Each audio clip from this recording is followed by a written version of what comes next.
This week we are doing only one chapter and there is no discussion post. So this week we are going to be talking about human resource management and a few of the learning outcomes for this chapter. We will discuss some of the things relating to the evolution of human resource management over the last few decades, and what are some of the current trends. And we will look at the role of compliance, human resource compliance, and the role of HR in companies, and performance management practices, how those work, talent acquisition and such, and the benefits of talent development.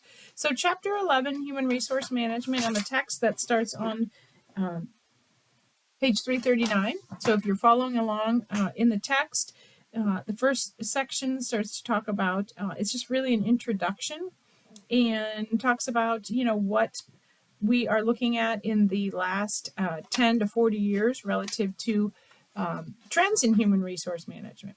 The second thing in 11.2 that we will look at is human resource compliance and this employer-employee relationship. And there are several acts that have gone into effect over the last few decades that provide protection not only for employees but for employers as well, and provide safety regulation for employers. So that is 11.2.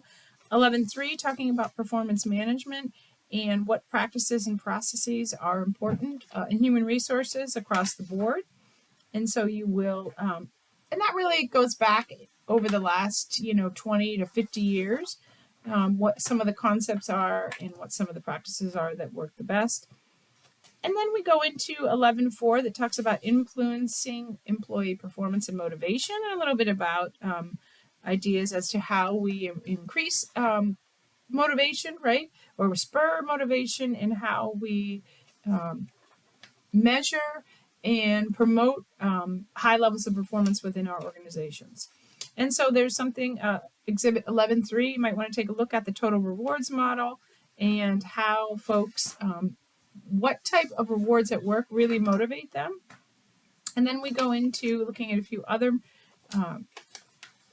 ways of hiring, right? And building an organization for a future, talent acquisition, and how to create, a competitive edge with your company by having good talent, and how to not only acquire but attract good talent. We look at a few other items in the chapter, and then the chapter concludes on page 361.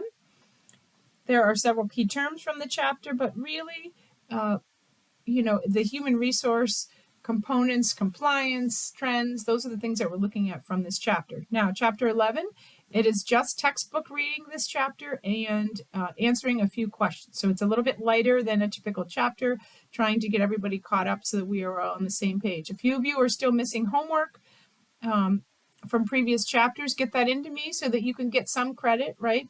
You do get partial credit for turning in late assignments, so partial credit is better than no credit. Any discussion posts maybe that you have missed, go ahead and chime in on those.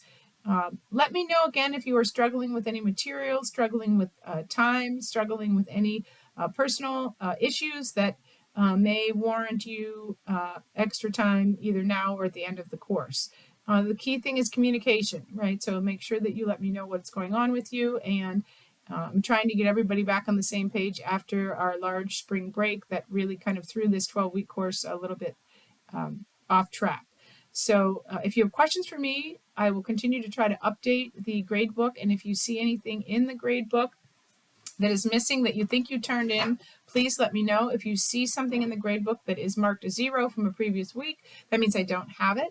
And if you would like some points for that, make sure you send that to me and highlight what the course is. So that is it for week 7.